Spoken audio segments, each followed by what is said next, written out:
halkaan waxaan u mahadcelinayaa saraakiisha ciidankii hogaaminaysay dagaalkii maalintii weyd dhacay lagu soo qabtay jananka ciidankii ka soo horjeeday hogaaminayay Faysal Cabdi Bootaan oo ujeedaan dhinacna taagan waxaan maanta kala wareegaynaa ciidanka iyo dhalinyaradii la socotay ee jamaahiirta mudnaanta koowaad waxa weeye tan labaad ee aan ugu mahadcelinayno waxaan halkaan maanta aniga maayirka degmada uu hogaaminayo kala wareegna si buuxda janankii ciidankaas hogaaminayay Faysal Cabdi Bootaan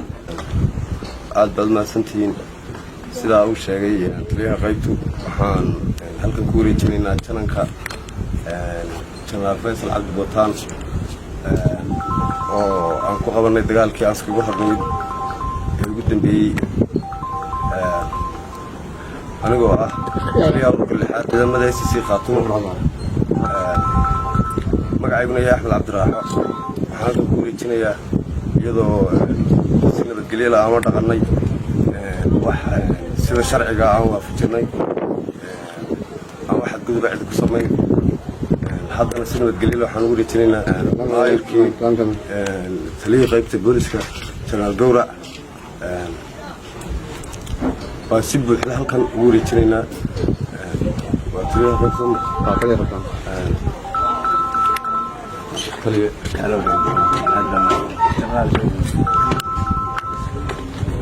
Faysal Cabdi Bootaan oo ahaa taliyaha qaybta 12aad ee ciidanka Somaliland ahaana taliyihii ciidanka hogaaminayay xagga howlgelinta waxaan kaga wareegay ciidamadii soo qabtay iyo saraakiishii soo qabatay waxaan marka hore aan u mahadnaqayaa saraakiisha sida quruxda badan ee ay ugu soo sameeyeen gacantii maamulka Faysal Cabdi Bootaan oo ah maanta maxmuus dagaal ninka ragga marka la qabto tiradu way ka wareegtay tiradu waxay ku wareegtay ninka qabtay marka saraakiisha qabtay iyagoo janankii u garanayo qabtay nabadgeliyay bixiyay soo badbaadiyay gacanta maamulku soo simay waxay muujiyeen dawladnimay muujiyeen waan u mahadnaqayaa boqolkiiba boqol horta kow waxaan u mahadcelinayaa ilaahay subxaanahu wa tacaala in abuurtay halkan goobkanka alxamdulillaah rabbil caalamiin marka labaad waxaan u mahadcelinayaa dagaal baa dhacay 25 bisha dagaal xoog leh buu ahaa anaga og dushiisana laga soo qabto raggii dhalinyarada ahaa ee ciidanka ahaa ee intayna soo qabteen sida wanaagsan ee degan ee gobonimada leh ee taxadarka leh oo la macaamilay waxaan kale u mahadcelinayaa nimanka aan sheegayaa waxa ka mid ah ninka odayga ee la yiraahdo aflo la yiraahdo waxa ka mid ah Cabdiraxmaan Raamaale oo ninkii ugu dhawaa ahaa waxa ka mid ah ninkii ninkan odayga ah ayaa ka mid ahaa waa raggii soo wanaagsan oo gobonimada inoo dhaqay waana tusaale aan hawadu marnayaa dhammaan dadyooga iyo bulshada gobolada sii deegaanada iyo dhammaan shacabka Soomaaliyeed baa waxa marka labaad aan halkan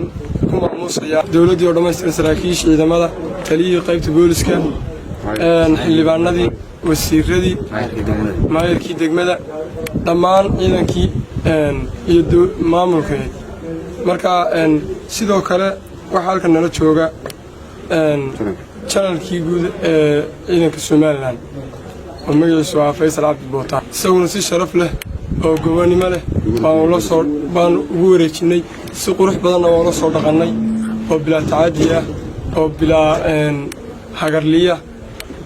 oo qurux badan baan la soo macaamilnay si qurux badanna waan wareejinay sidoo kale waxa hadda jirta dhaqdhaqaaqyo ka soconaya aagi